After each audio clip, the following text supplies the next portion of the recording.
cave, and lodged there. And behold, the word of the Lord came to him. And he said unto him, What doest thou here, Elijah? And he said, I have been very jealous for the Lord God of hosts. But the children of Israel have forsaken thy covenant, thrown down thine altars, and slain thy prophets with the sword. And I, even I only, am left. And they seek my life to take it away.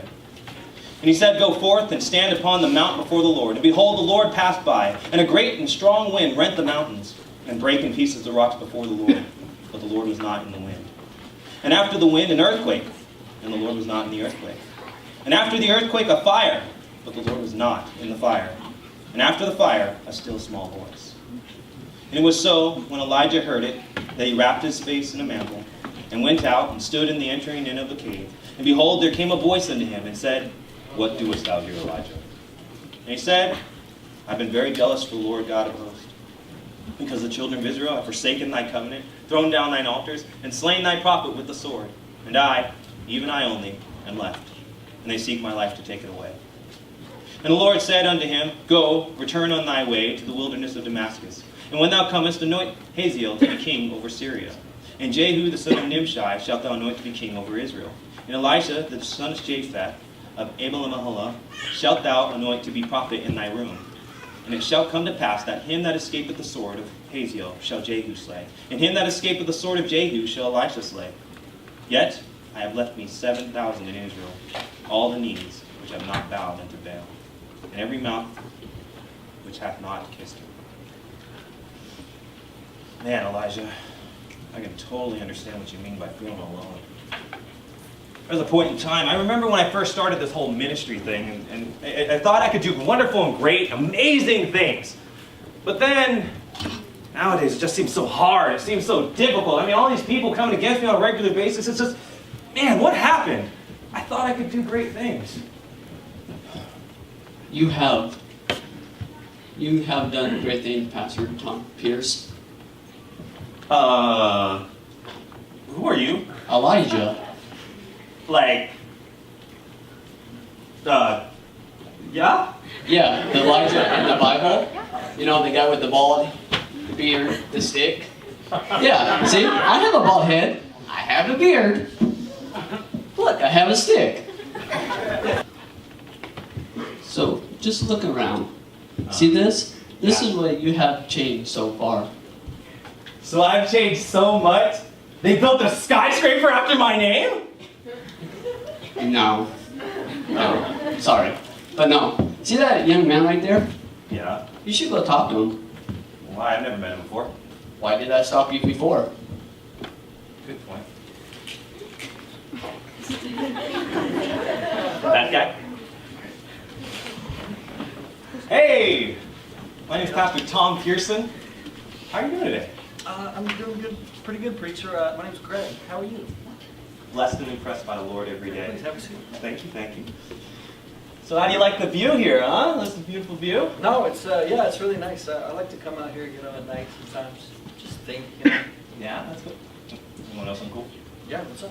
See that skyscraper back there? Yeah, I know. Named after me. No, wait, hold on. Are you for real? Well, No. Okay, because you might have had me go on there for a second. I thought I might be sitting next to somebody important. Well, stuff and material and money is not what's important in life, But beside that, what are you doing here? Why are you sitting in the park like this? I'm trying to figure out what I'm doing here. I'm not sure what God has for my future. Yes! I knew it! I knew Elijah sent me here for some reason. Elijah? That's a long story. But what's more important is that you said God, right? Yeah. You're a Christian, huh? Yeah, I'm a Christian. I've been saved, grew up in church. I actually just graduated from Bible college, and I came back to my home city, to my home church, and I just want to serve God, I want to make a difference. But sometimes it feels like I'm the only one trying to see it. Tell me about it. I mean, seriously, if you really want to think about it, especially nowadays, it seems like these religions that we know are not teaching the right things. They seem to have packed houses every Sunday. It's amazing. I mean, God made it so simple and so plain. He said, just be pure and separate.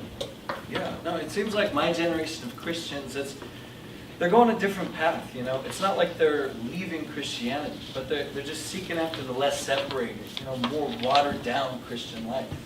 And it just seems like the good fight and fighting for what's right, it's getting lonely. Tell me about it, man.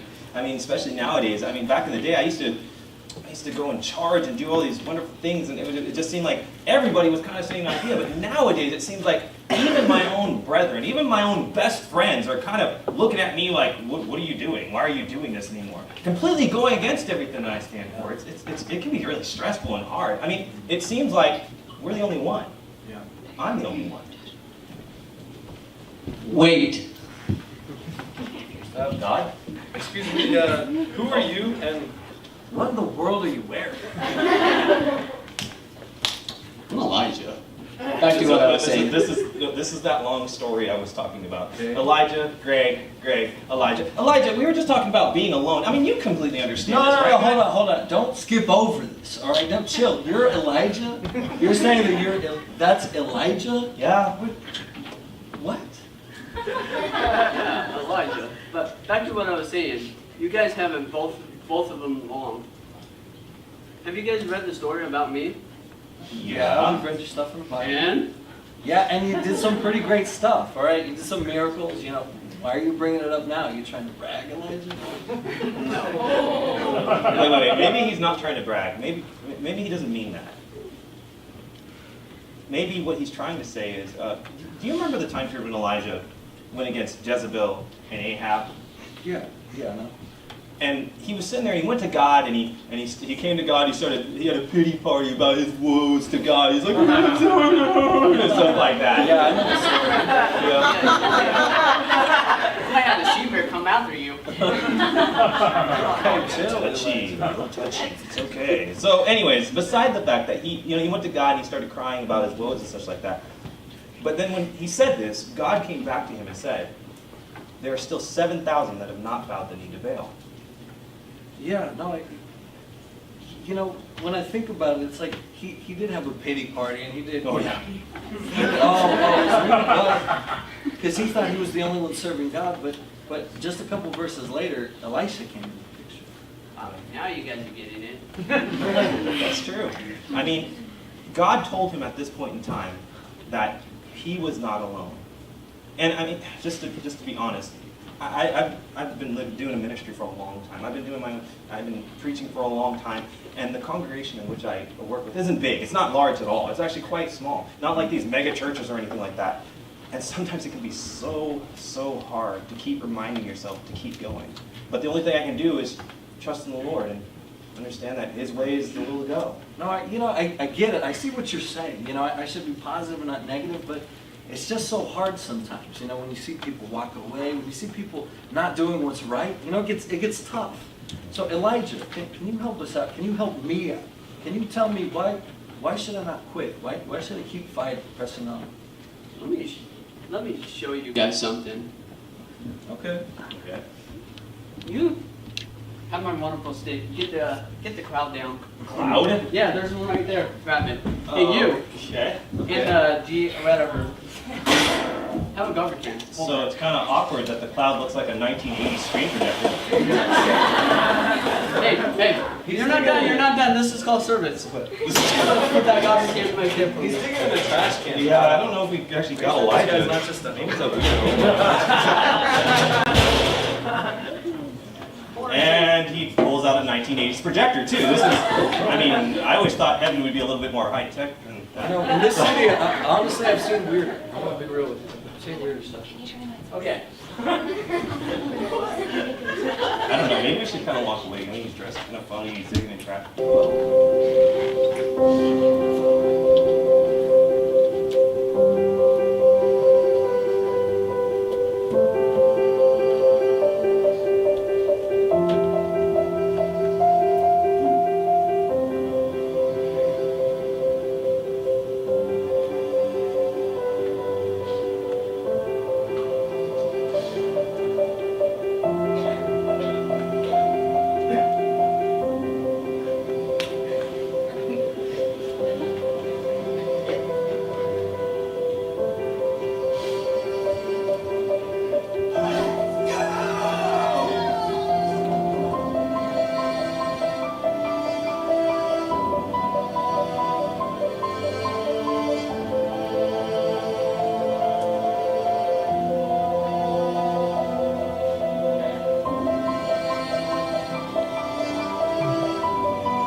wow.